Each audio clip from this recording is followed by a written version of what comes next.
السلام عليكم ورحمة الله. الحمد لله رب العالمين والصلاة والسلام على أشرف المرسلين نبينا محمد وعلى آله وصحبه أجمعين. Welcome to another live episode of Gems of the Heart, where we look more deeply into our hearts. We ask Allah subhanahu wa ta'ala to purify our hearts, this heart, this amazing part of our body, that unless it's pure, a person would not enter Jannah unless it's perfectly pure. And this is what Allah subhanahu wa ta'ala said in the Quran clearly about Ibrahim alayhi salam. وَلَا تُخْزِنِي يَوْمَ يُبْعَثُونَ يَوْمَ لَا يَنْفَعُ مَالٌ وَلَا بَنُونَ إِلَّا مَنْ أَتَى اللَّهَ بِقَلْبٍ سَلِيمٍ. In a day that nor wealth or children or offspring will benefit the person, except the ones that come in the day of judgment with a pure and a sound heart. So this is basically such an important job in our life. We should not leave and ignore our hearts when the heart is not something that we see physically. And therefore we have to be extremely careful, because Allah subhanahu wa ta'ala made it clear in the Quran and in the Sunnah of the Prophet sallallahu alaihi wasallam how to purify our hearts. And the hearts has basically matters of belief in it. We have to believe in the right way.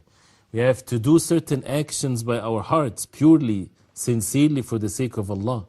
We have to have pure intentions, determination. We have to have the love of Allah subhanahu wa ta'ala. We have to have patience and being pleased with Allah subhanahu wa ta'ala. We have to have that level of submission to Allah subhanahu wa ta'ala with our hearts. Certainty in the rewards of Allah. Many things to be done. And therefore, the physical actions becomes the easiest things ever if a person's heart is established on what Allah subhanahu wa ta'ala wants from us. So this is what we're trying to really educate ourselves, and we try to mention what is important for us to purify our hearts. And we've been throughout so many episodes still in the first aspect of matters of belief and how that can purify our hearts. Because without the proper and sound belief, nothing would benefit the person. If a person has a corrupted aqidah, a corrupted matter of belief, and he is the best in conduct and the best in concern towards others and so on and so forth, his heart is full of filth. Why? Because of the corruption to one's belief. So the belief and the oneness of Allah subhanahu wa ta'ala and all of that, this is the foundation for our hearts to be purified. And then it's adorned and purified with all kinds of obedience to Allah subhanahu wa ta'ala, acts of worship, manners, and so on and so forth. And we've been talking about the pillars of Al-Iman, and the first pillar to believe in Allah subhanahu wa ta'ala. This is what we've been discussing for many, many episodes. And we start talking about the names and attributes of Allah. Once we started, we couldn't really leave the subject unless we talk as much as we can about the names of Allah subhanahu wa ta'ala. Such a beautiful subject. And there's nothing more purifying to our hearts than to talk about Allah subhanahu wa ta'ala with His names and attributes. And how these names and attributes of Allah should wash and purify our hearts, because we would see how we are as human beings. We are nothing. We have no power whatsoever.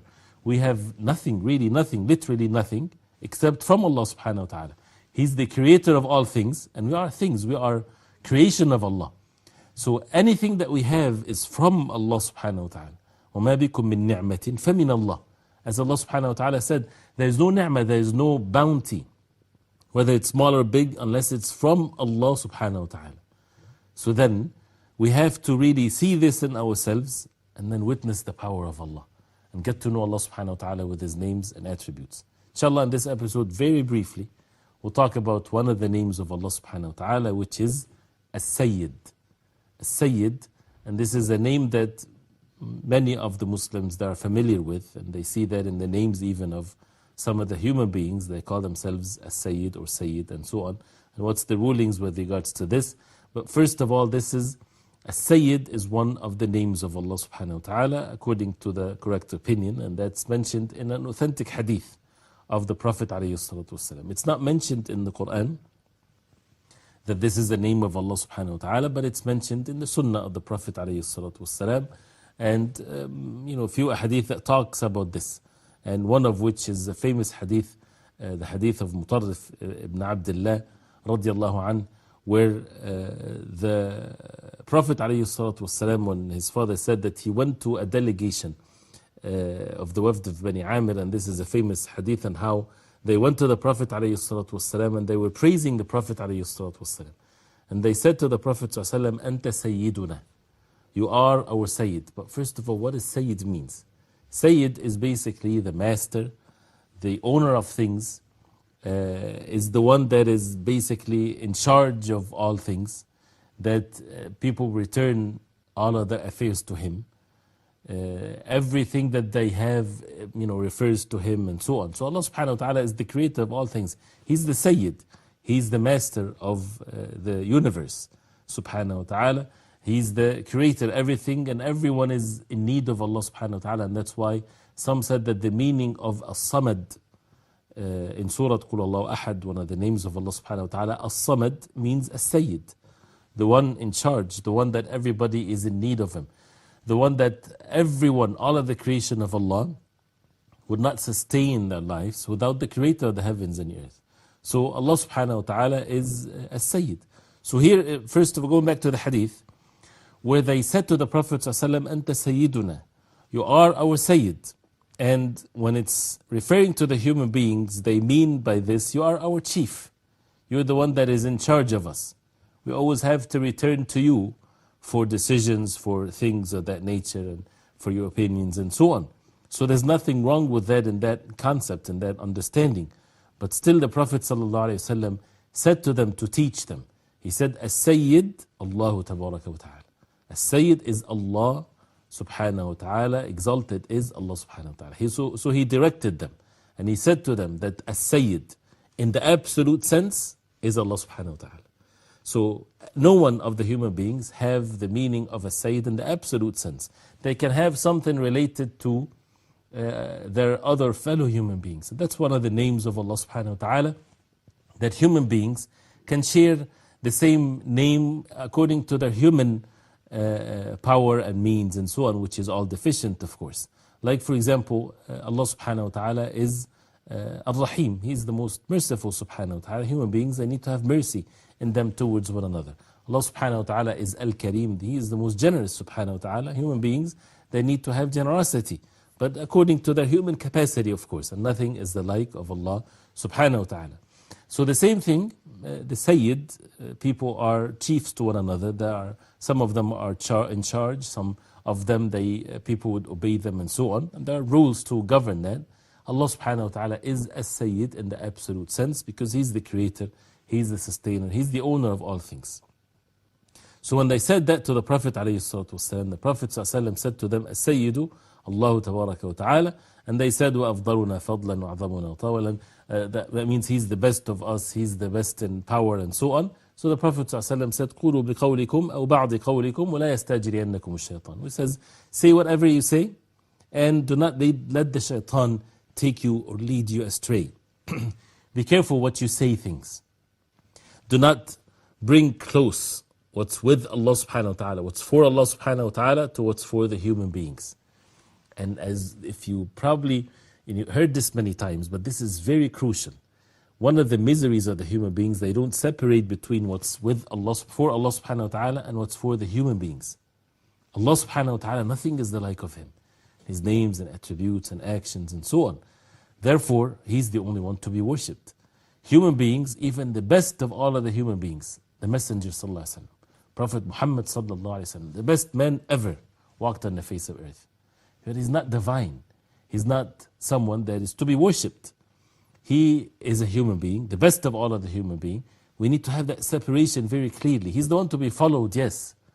But the one that is the owner of all things, Allah subhanahu wa ta'ala. That's why the Prophet ﷺ forbade them to teach them that Allah subhanahu wa ta'ala is As-Sayyid, even though when they said Anta Sayyiduna, it does not mean anything wrong if it's understood in the right way.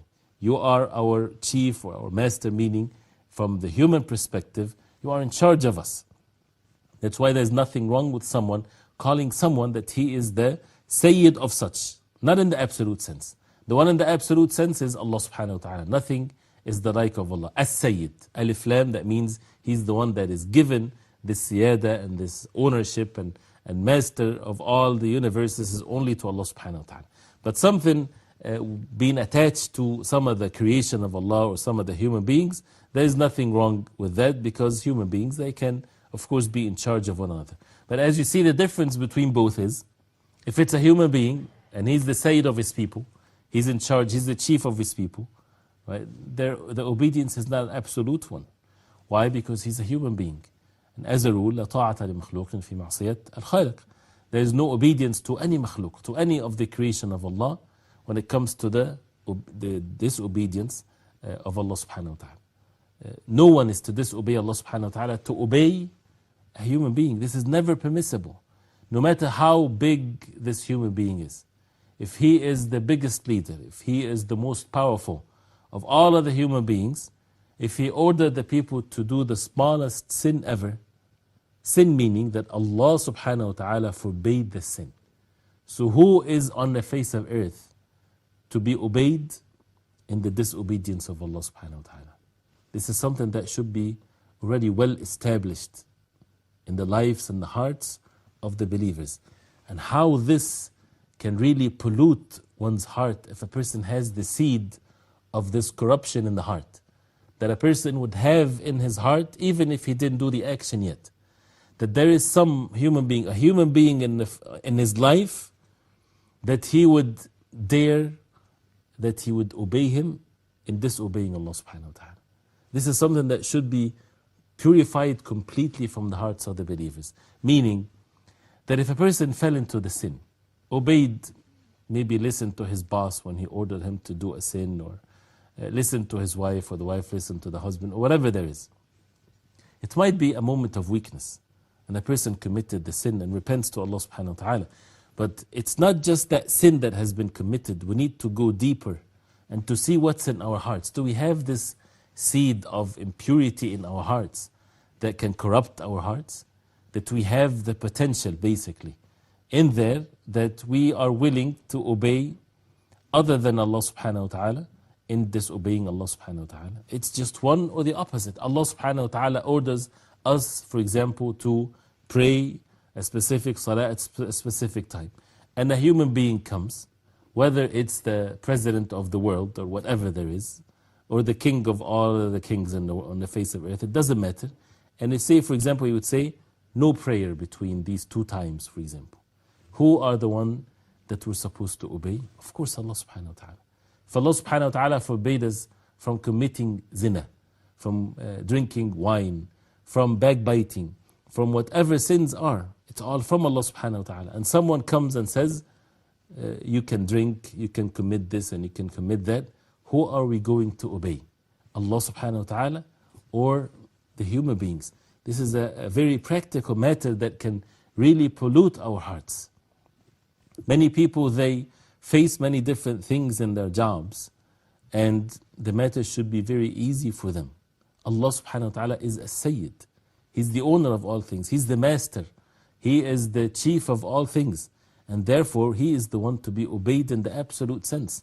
If a person do this, everything else will be in place in our life.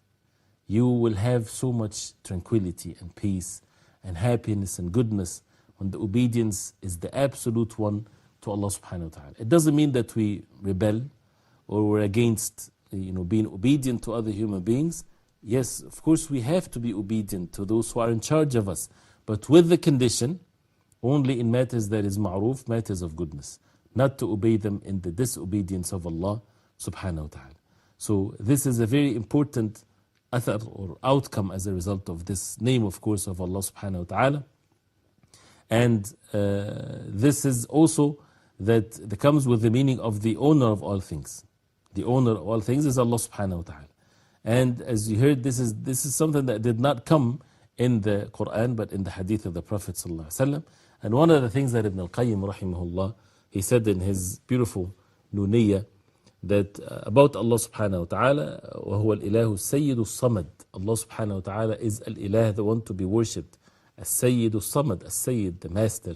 As-Samad, the one that everything is in need of him subhanahu wa ta'ala. الَّذِي صَمَدَتْ إِلَيْهِ الْخَلْقُ بِالْإِذْعَانِ. The one that the creation of Allah subhanahu wa ta'ala is there in state of submission to Allah subhanahu wa ta'ala. He is the most perfect subhanahu wa ta'ala, and nothing is the like of Allah subhanahu wa ta'ala. Allah subhanahu wa ta'ala called some of His prophets in the Quran as Sayyid, one of which is Yahya. عليه السلام, that he said سيدا وحصورا ونبيا من الصالحين, that Yahya is a Sayyid. That means he's a Sayyid to his people, as we said before. That means he's a chief over his people, not in the absolute sense. So this is something that once it becomes clear, then it's easy to understand and easy to even purify our hearts accordingly with that meaning of what is to be conditionally submitting ourselves to and what is to be unconditional submission to Allah subhanahu wa ta'ala, because Allah subhanahu wa ta'ala is a Sayyid. One of the hadith of the Prophet ﷺ, even though as we heard in this hadith earlier, that he said to the people, Allah subhanahu wa ta'ala is a Sayyid, he said about himself, alayhi salatu wassalam, أَنَا سَيِّدُ وَلَدِ آدَمْ وَلَا فَخْرٍ. I am the Sayyid of the sons of Adam, and there's no pride in this, meaning it's not something that is being said out of arrogance, because the Prophet ﷺ is the most humble of all the human beings. But this is a revelation from Allah. He has to convey the revelation from Allah that he, alayhi salatu wasalam, is basically the chief of all of the human beings in the Day of Judgment. Nobody will be more superior than him in the Day of Judgment. Everybody will look up to the Prophet alayhi salatu wasalam. There is the intercession or the shafa'ah that the Prophet ﷺ would have to all of the humanity for the reckoning to start, and that's why, because he is the most or the best of all of the human beings, and that's what he said alayhi salatu wasalam, أَنَا سَيِّدُ وَلَدِ آدَمْ وَلَا فَخْرٍ. And that again, it's not in the absolute sense. This is something that is given to the Prophet ﷺ by Allah subhanahu wa ta'ala, and not something that is attained by the Prophet ﷺ on his own, but rather from Allah subhanahu wa ta'ala. And that's why he said وَلَا فَخْرٍ. That means this virtue that Allah subhanahu wa ta'ala gave to the Prophet alayhi salatu wasalam, he did not earn it himself. This is not a decision that the Prophet ﷺ made for himself, but rather this is the level of honor that Allah subhanahu wa ta'ala honored the Prophet alayhi salatu wasalam. So that's why it's important to understand it in this proper way. And also, as we hear the statement of the Prophet alayhi salatu wasalam, that when he said in the hadith, As-Sayyidu Allahu Tabaraka wa Ta'ala, As-Sayyid is Allah subhanahu wa ta'ala, Allah subhanahu wa ta'ala is As-Sayyid. And if we look into our life, and as we mentioned, one of the example is the issue of the submission to Allah subhanahu wa ta'ala, we would find many things in our life that we can benefit from learning about this name of Allah subhanahu wa ta'ala. We are in need in this life as human beings to have someone in charge of us. And this is, without this, then people would live in chaos. And this is how the life of the human beings are governed. And that's why observing the rights of those who are in charge is a very important part in matters of the religion. And therefore a Muslim should see that very clearly.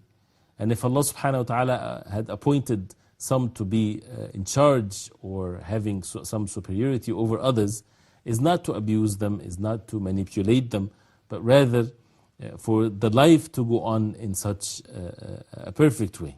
Like, for example, there's a ruler and he governs his sovereignty with justice and so on, with the orders of Allah subhanahu wa ta'ala. And there is a person being at home, meaning the husband, for example, the father, being in charge of the household. He is the one that is chief, the chief of the house.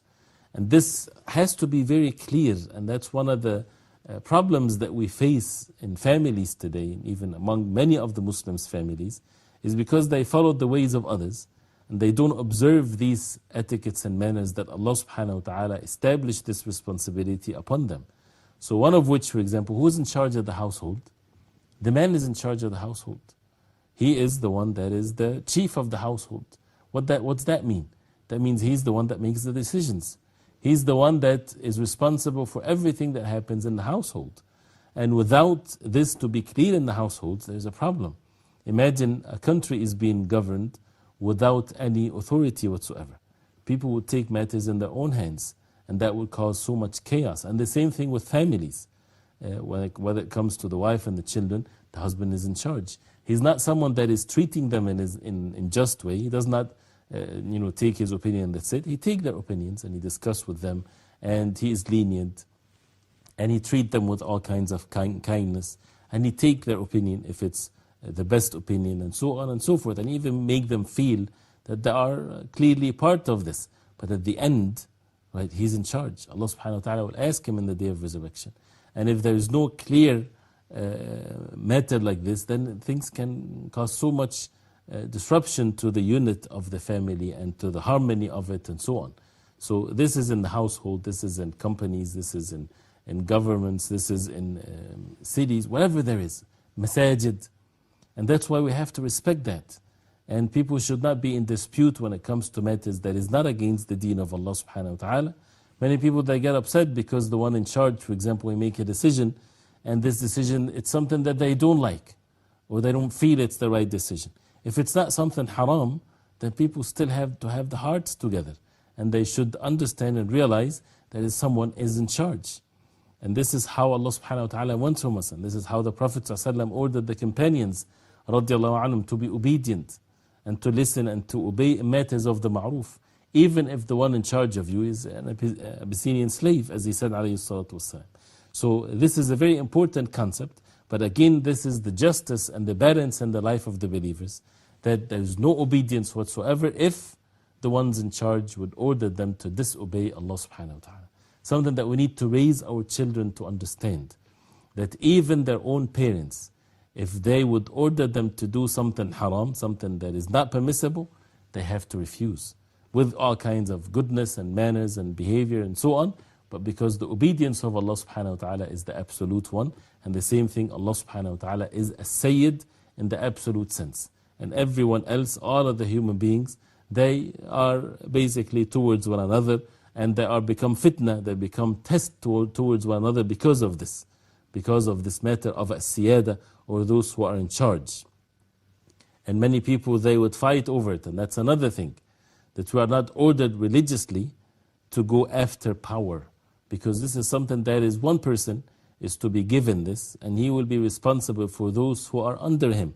So a person should not compete for positions by being a president of a place or running for it or whatever there is, but rather a person should be given the one that has the qualities of it, it should be given to him. So Allah subhanahu wa ta'ala again is a Sayyid, and one of the meanings of a Sayyid is Ar-Rabb, is the Lord. And Allah subhanahu wa ta'ala being the Lord, being the creator of the heavens and the earth, being the one in charge of everything. He's the one, He's the owner of all things. So Allah subhanahu wa ta'ala is Ar-Rabb, He is the Lord of the Alameen. And therefore, when we look into that meaning and you link it to the meaning of a Sayyid, and that is Allah subhanahu wa ta'ala, things will fall into place. So do not seek provisions from other than Allah, because they are not the Sayyid, they are not the ones that are the owners of things. They are basically creation of Allah. They are in need of Allah subhanahu wa ta'ala. They are themselves to be provided for. So how can you seek provisions from someone that is being provided for? Allah subhanahu wa ta'ala is the owner of all things. So whatever we have in our own hands, there are rights of Allah subhanahu wa ta'ala to be observed, like one of which the zakah, to learn the zakah, to learn the obligatory charity, so that no matter how much wealth you have, there's a portion of it, even the entire wealth, is all belong to Allah subhanahu wa ta'ala. If Allah subhanahu wa ta'ala ordered us to give all of our wealth to the poor and the needy, if that's the order of Allah subhanahu wa ta'ala, do we have anything or any say in it whatsoever? We shouldn't. We are slaves of Allah. He is the Sayyid. He is the owner of all things. So therefore, a person should give it willingly. He should give it willingly for the sake of Allah subhanahu wa ta'ala, because he understands that he is owned by Allah. The provider is Allah. So He has the rights over our own wealth and our own lives and so on. Allah subhanahu wa ta'ala is the most merciful. He did not ask us to give all of our wealth, but rather to give a very small portion of it. So you can see how evil it is for those who would withhold the small portion of zakah, for example, out of the greed that they have in themselves, when it's a greed about something that they don't have the absolute ownership of it. We'll continue with that inshallah ta'ala, and more examples of the name of Allah subhanahu wa ta'ala as Sayyid right after the break. So stay with us, and we'll be right back inshallah ta'ala with your phone calls. Alhamdulillah, salatu wassalamu ala rasulillah wa ba'd. Welcome back, and with the name of Allah subhanahu wa ta'ala as Sayyid, and how can that really purify our hearts, and with the meaning of this word. And one of the meanings of it is that He's the owner of all things, He's the chief of the master of the universe, and that Allah subhanahu wa ta'ala is Ar-Rabb, He is the Lord of this universe. And the effect of that, of course, clearly in our hearts. We mentioned some of the examples that we need to really live our life according to this, with the certainty in the rewards from Allah subhanahu wa ta'ala, and how that affect our hearts when we would obey other than Allah subhanahu wa ta'ala, when He is the master of the universe, when everything shall return to Allah subhanahu wa ta'ala. The one that has the absolute obedience is Allah subhanahu wa ta'ala. The one that has the absolute master of all things is Allah subhanahu wa ta'ala. And that how that the word Sayyid can be referred to someone in charge of something, the chief of his tribe, the chief of his people. There's nothing wrong with that, but that person does not have the absolute sense of things. Why? Because his obedience is always conditioned to be obedient to Allah subhanahu wa ta'ala, because Allah subhanahu wa ta'ala is a Sayyid. One of the things that people might ask about this is, since the Prophet ﷺ, he said, أَنَا سَيِّدُ وَلَدِ آدَمَ وَلَا فَخْرٍ, I am the chief of the sons of Adam and there's no pride. And we talked about that before, the break, and how that this is true, because the Prophet ﷺ said that, and he is the one that has been given this by Allah subhanahu wa ta'ala. But it doesn't mean that people, for example, would worship the Prophet ﷺ, and Allah subhanahu wa ta'ala is a Sayyid in the absolute sense. But people, can they say, for example, Allahumma salli ala Sayyidina Muhammad? Can we say Allahumma salli ala Sayyidina Muhammad? So to use the word Sayyidina Muhammad, and Prophet ﷺ is Sayyidina, of course. He is our master, our chief, and he is sallallahu alayhi wasallam, is the one to be followed alayhi salatu wasallam. But to be careful, we can say this in the general terms of things. Person speaking in a khutbah or in a lecture or in general, there's nothing wrong with that. This is basically what it is. But to say it in the adhan, for example, right? Can someone say in the adhan, instead of saying Ashhadu anna Muhammadan Rasulullah, he said Ashhadu anna Sayyidana Muhammadan Rasulullah. Can a person say that? The muadhin, can he say this in the adhan? I think it's very obvious. Anybody that is listening to this, you'd say, of course not. There's no way anyone can say this in the adhan. This is not permissible. Why is that? Even though the Prophet ﷺ is Sayyiduna, he is our chief, of course. He's the one that is in charge of our affairs, meaning that we follow him alayhi salatu wasalam. And the answer very simply is that this is not the words of the adhan. The words of the adhan that was taught to Bilal radiallahu anhu, and the Prophet ﷺ taught it to the companions radiallahu anhum, and the action has been established since then till the day of judgment, is to say Ashhadu anna Muhammadan Rasulullah. And that is basically, it shows the ibadah. We do things according to what Allah subhanahu wa ta'ala revealed to the Prophet ﷺ. So even if we like a statement, right, we do not add or take away anything from what Allah subhanahu wa ta'ala already established for us in matters of the deen. So the same thing, for example, in saying that in the tashahhud, when a person say Allahumma salli ala Muhammad wa ala ali Muhammad, can a person say Allahumma salli ala Sayyidina Muhammad, and so on? Many people, they say this. The same thing that we said in the adhan should be also applied when we are saying the tashahhud. Did the Prophet ﷺ teach the companions radiallahu anhum to say this in the tashahhud? He taught them to say Allahumma salli ala Muhammad and so on. So we should follow what the Prophet ﷺ taught them to do. The same way we say in the adhan, Ashhadu anna Muhammadan Rasulullah, the same way a person should say the salah on the Prophet ﷺ in the salah, the way that we have been taught to say it. But again, as we said, in general terms, a person is saying that in his speech, in his talking, saying the Prophet ﷺ, Sayyiduna Muhammad. Of course, the Prophet ﷺ is Sayyiduna, and he's Sayyidu Waladi Adam. He is the chief of all mankind. But to be careful with the words that are used in ibadah and dhikr and so on, not to change these ones, and to keep it only according to what the Prophet ﷺ had said to us, because this is revelation from Allah subhanahu wa ta'ala. And the Prophet ﷺ used that word in many of the occasions. When in the story of Sa'd ibn Mu'adh radiallahu anhu, when he was brought to give the judgment with regards to his people of Bani Qurayza, when he came, the Prophet ﷺ, he said to the companions radiallahu anhu, قُومُوا إِلَى سَيِّدِكُمْ, stand up for your Sayyid, for Sayyidikum, for your Sayyid, referring to Sa'd ibn Mu'adh radiallahu anhu. So this is absolutely permissible, because he is their chief. Linguistically, this is what it means. So again, what is forbidden is where the Prophet ﷺ said, as we heard in the hadith earlier, As-Sayyidullah Tabaraka wa Ta'ala, the Sayyid is Allah. This is in the absolute sense. That's why it's attached to it, your chief or the one in charge of you, and so on. Also, the Prophet ﷺ said about his son or his grandson, Al-Hassan. But before we continue with that, we have a phone call from Muhammad from Oman. Assalamu alaikum. Please go ahead. Assalamu alaikum. Assalamu alaikum, Muhammad. Wa alaikum salam wa rahmatullahi wa barakatuh. How are you, Sheikh? Alhamdulillah, everything is good. Go ahead, inshallah, sister. My question, Sheikh, is about Quran. Quran al-Fajr, I understand, is going to be our witness the day of judgment. Now, when they say the Quran al-Fajr, is that including before Salat al-Fajr? Or it's only in the Salat al-Fajr? Or also including Ba'da Salat al-Fajr? I mean, Ba'da Salat, although you are still in the Fajr. Sure, inshallah. Sure, inshallah. Anything else, inshallah? That's all for today. Jazakallah khair. May Allah reward you. Barakallahu feek. Answering this question, we continue, inshallah ta'ala, with the subject. The sister is asking about Quran al-Fajr, as Allah subhanahu wa ta'ala mentioned that in the Quran. Quran al-Fajr, inna Quran al-Fajr kana mashhuda.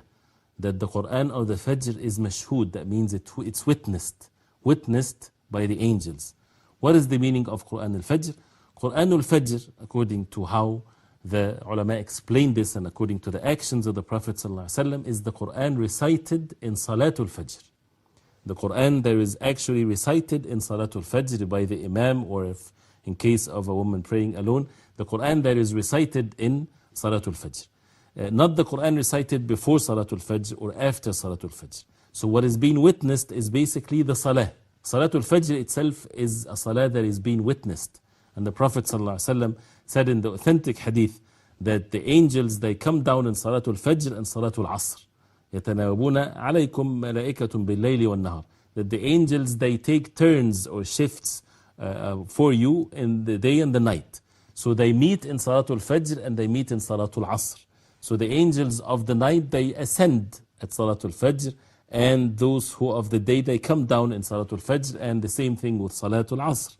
So this Salatul Fajr is Salah that is being witnessed by the angels, and the Quran recited in it is such a virtuous thing, and that's why the Prophet ﷺ, he would recite more Quran in Salatul Fajr than in any other Salah.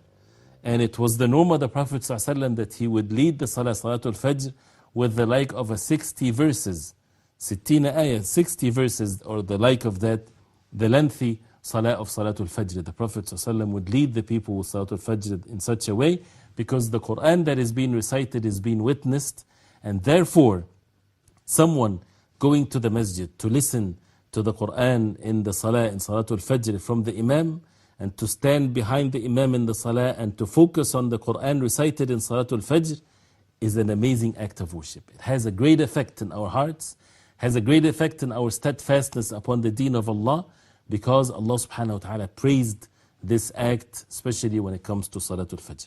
But if a person recites Quran before Fajr, a person reciting Quran after Fajr, this is absolutely fine.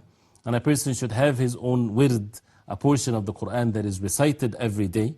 And if it's the best time, which is usually one of the best times, is in the early morning when there's not too much distractions yet, a person would recite a portion of the Quran, but with the condition that a person would say the adhkar that has been reported from the Prophet ﷺ that used to say in the morning and in the evening. So you start first with the adhkar of as-sabah, the morning adhkar after Salatul Fajr, and then follow that with the recitation of the Quran. This is all virtuous deeds, especially if a person sits in the masjid in the sunrise and prays the 2 rak'ah and so on. But with the ayah specifically, it's with regards to the Quran recited during the Salah. Going back to the name As-Sayyid, Allah subhanahu wa ta'ala is As-Sayyid, and how the Prophet ﷺ, when he said about his grandson Al-Hasan ibn Ali radiyallahu anhuma, he said, Inna ibni hada Sayyid. My son, this particular one is a Sayyid. That means he is a chief. And Allah subhanahu wa ta'ala, he would rectify a situation between two major portion of population of people by my son. That means Al-Hasan will be the reason for rectifying a dispute between two major parties. And this was the case after the Prophet ﷺ and the fitna, or this tribulation that happened at the time of the companions radiallahu anhum, was resolved by Al-Hasan radiallahu anhu, as the Prophet ﷺ said. So he said that he is Sayyid, but not as Sayyid, not in the absolute sense, because Allah subhanahu wa ta'ala is as Sayyid, right? And Al-Hasan radiallahu anhu is Sayyid, someone that is chief. It's like when you say someone is the president, someone is the king, and so on. And again, the best of all of the human beings and the chief of them, of the human beings, is the Prophet alayhi salatu wassalam. So then it's again to put things in the perspective. But then going back to the hadith that we mentioned earlier, why did the Prophet alayhi salatu wassalam tell them when they said Anta Sayyiduna? They did not say anything wrong. You are our Sayyid. He said As-Sayyidullahu tabaraka wa ta'ala. As-Sayyid is Allah subhanahu wa ta'ala, exalted is He subhanahu wa ta'ala, to encourage them to have tawadu', to encourage them to have humbleness, and to have the fear of arrogance, and not to let words take the person into excessiveness or extremism. Because something like this can lead a person to, for example, invoke the Prophet ﷺ and make dua to the Prophet ﷺ instead of making dua to Allah subhanahu wa ta'ala. So that's why the Prophet ﷺ would make the matter very clear. As, for example, when the Prophet ﷺ, a man came to him and he said to him, Masha'Allah wa shi't, if Allah will and you will. The Prophet ﷺ got so angry. And he said, Aja'altani lillahi niddan, you made me a partner with Allah. Say Masha'Allah wahda. Say what Allah subhanahu wa ta'ala will alone. So to put things in the right perspective, even though the man might meant what is right, but to make sure that the words that comes out of our mouth is correct. And that's another benefit. We have to see the difference between as-Sayyid is alif lam, then Sayyid. And referring as-Sayyid to a human being or a tribe or a group of people and so on makes a major difference. And that's why we have to be careful what we say. We have to make sure that what we say is correct, and not to be led astray by just saying things without understanding what we're saying. So therefore, Allah subhanahu wa ta'ala is as-Sayyid. And when we reflect more upon this name of Allah subhanahu wa ta'ala, and how that it has a benefit in every single aspect of our life, whether it's an ownership, we said, whether it's matters of provisions, rulings, right, and the obedience to Allah subhanahu wa ta'ala in the absolute sense, whether it's families, the ones in charge, the one in charge of our families, the orders of Allah, and to be obedient to Allah subhanahu wa ta'ala. And whether it's in our transactions, buying and selling, Allah subhanahu wa ta'ala is the owner of all things, and a person put forward in his heart his purity, his sincerity towards others. Why not love for your brother what you love for your own self? How is that related to the fact that Allah subhanahu wa ta'ala is as-Sayyid? Love for your brother what you love for your own self. Why? Because Allah subhanahu wa ta'ala is as-Sayyid. He's the one in charge of all things.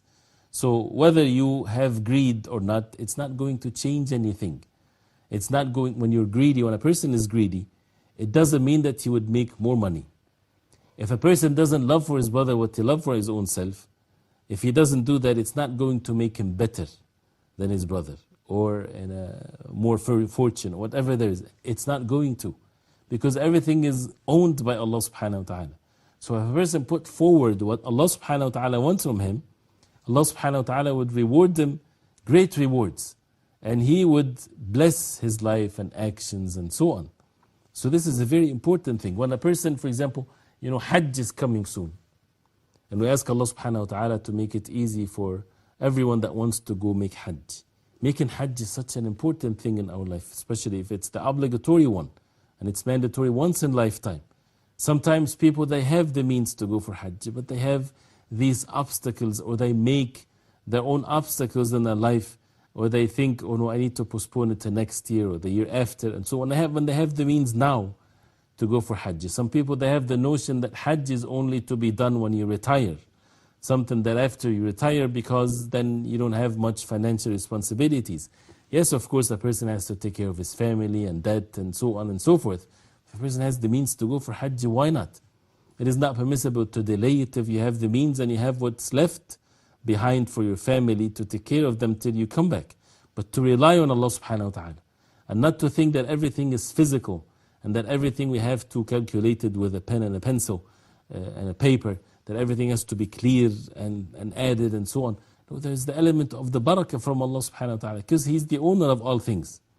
So when a person put forward what pleases Allah subhanahu wa ta'ala, Allah subhanahu wa ta'ala will bless him. And that's why the Prophet alayhi salatu wasalam, he said, تابعوا بين الحج والعمرة فإنهما ينفيان الفقر كما ينفي الكير خبث الحديد. That means follow the Umrah with Hajj and follow the Hajj with Umrah like this, because it takes away poverty the same way the fire takes away the impurities of the steel or the iron. So this is what Al-Hajj and Umrah does to the people. Opposite to what people might think, it takes away my money. Allah subhanahu wa ta'ala revealed to the Prophet ﷺ that it's the opposite. Because Allah is the Sayyid, He's the owner of all things. So again, Allah subhanahu wa ta'ala, He is the absolute Sayyid, the chief, the master, the owner of all things. And as we heard, this is something mentioned, stated by the Prophet ﷺ. But it's okay to mention this with regards to a human being, referred to a tribe or to people and so on. But the effect of that in our life and how that purify our hearts, this is something that is very important for us when it comes to matters of obedience, provisions, ownership, everything in our life. Let our wealth and our life and our decisions and everything based on the fact that Allah subhanahu wa ta'ala is a Sayyid, is the chief, is the master of all things, so that we submit ourselves to Allah following the way of the Prophet alayhi salatu wasalam. We ask Allah subhanahu wa ta'ala to bring this reality in our life and to make us among those who are blessed with the names and attributes of Allah subhanahu wa ta'ala. And we are thankful for those who participated in the program. وصلى الله وسلم وبارك على محمد وعلى آله وصحبه وسلم. والسلام عليكم ورحمة الله وبركاته.